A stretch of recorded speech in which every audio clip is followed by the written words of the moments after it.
Hello BookTube, welcome to Revenant Reads. I'm Vin, and today let's discuss the legendary Japanese samurai, Miyamoto Musashi.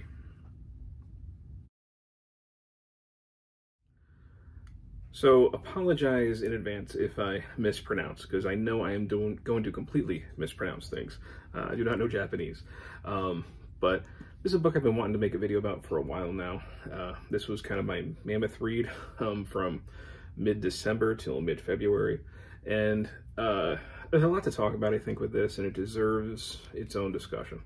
The author is Eiji Yoshikawa. He was mostly known for the retellings of Japanese myths, but starting in 1935, he began to publish his serialization in newspapers of the historical fiction of the real life Miyamoto Musashi.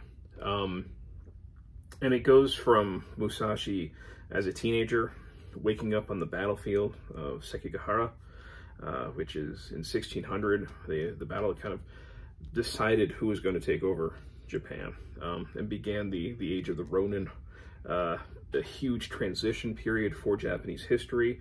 And we see that sort of thing being played out inside this novel.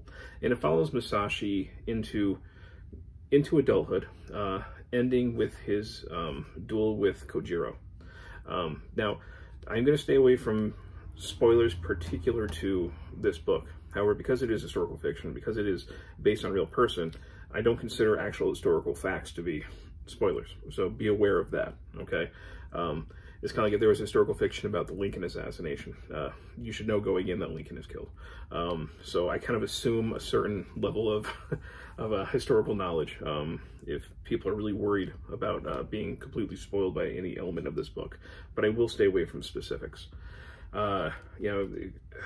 Start with, Kojiro, one of the people who is real life. It was a real life person, a very respected samurai. He fought with something he called the drawing pole, which is kind of like a katana that I have here. This is a cheap katana, but it is fully functional. But this is my cheap one. And his drawing pole, his sword that he fought against Musashi with, is like a longer version of a katana, more like the length of an actual European longsword.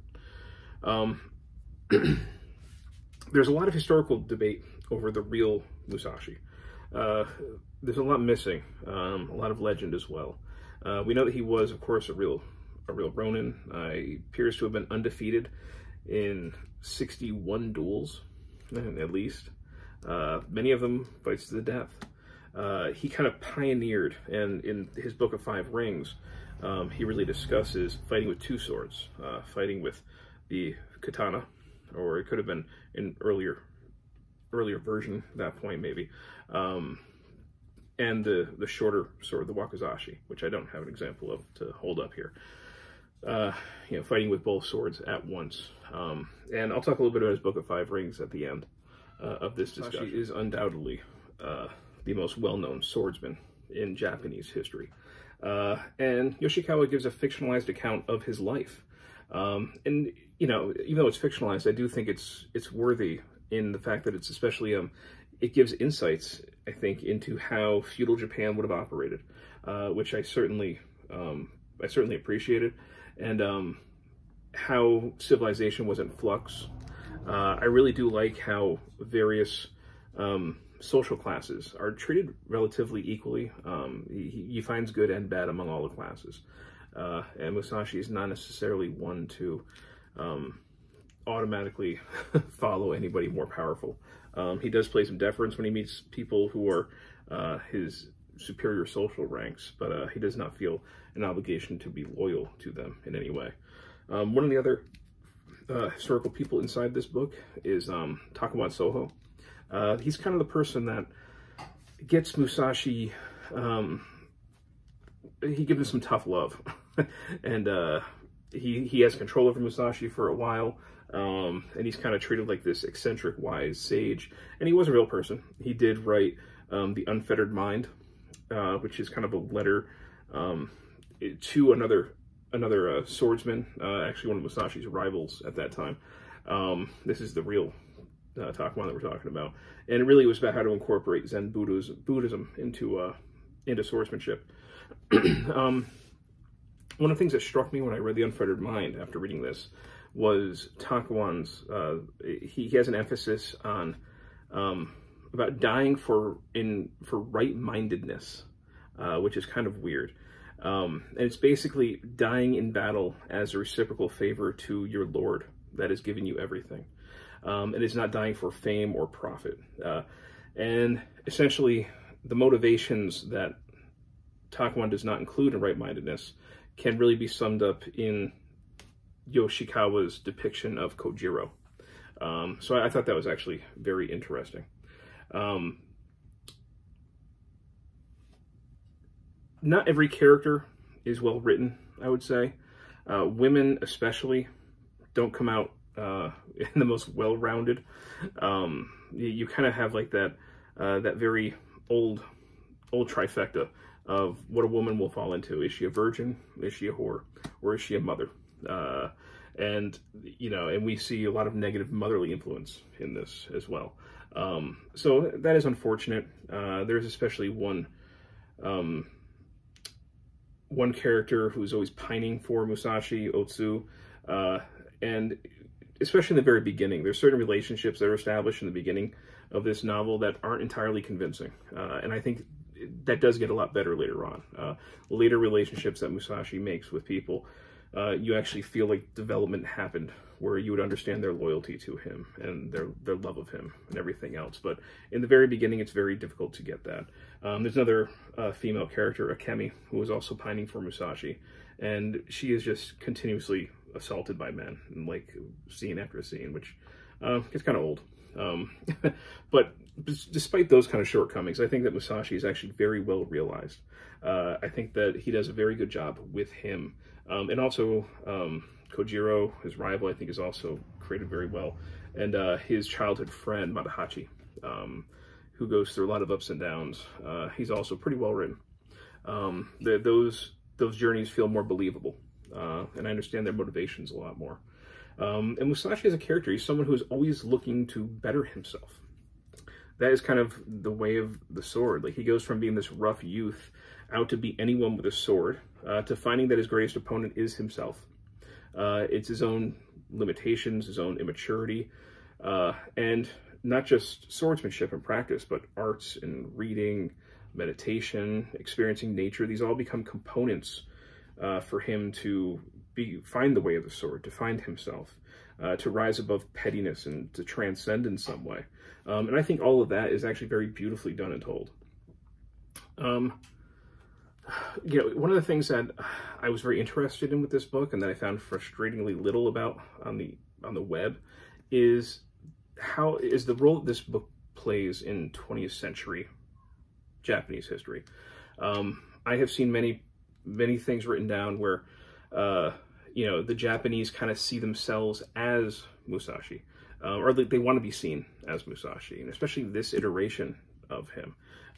This seems to be a book that is very much at the heart of the Japanese character. And what I find interesting is, you know, this is starting to be published in 1935. And while this was still being published, you basically had the rape of Nanking happening.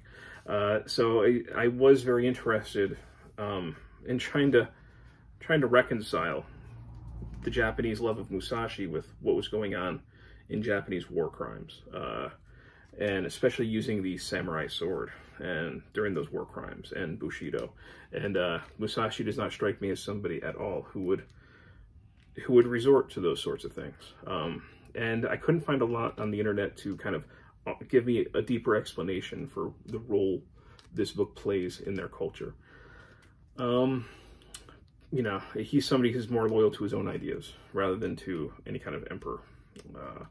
And even Bushido, you know, especially during Musashi's time, was not like a written in stone solid thing. It was an ever evolving idea. But anyway, I did say I wanted to mention something really quickly about Musashi's book, the Book of the Five Rings.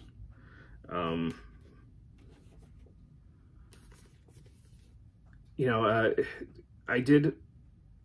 sorry, I lost my train of thought for a second there. In this, he has a very pragmatic approach. And he states that though he respects the gods, he does not rely on them. And that is true for the fictional Musashi that we see. And he advocates this simple living and does not distract, a kind of way of life that doesn't distract from following the way of the sword. He says he doesn't believe in hiding things from his students and unlocking things, as I think is how he puts it. He seems to have been a very open instructor. The translator Kenji, the only thing that I was trying to figure out historically, Kenji mentions that he had no children at all. But then I read somewhere that Musashi, late in life, had a daughter out of wedlock that died young, and that loss was devastating to him. So I'm just not entirely sure. Still, after reading Musashi, after doing research on the web, who exactly Musashi is. And I think that at this point, he is certainly more of an idea than he is a flesh and blood human being.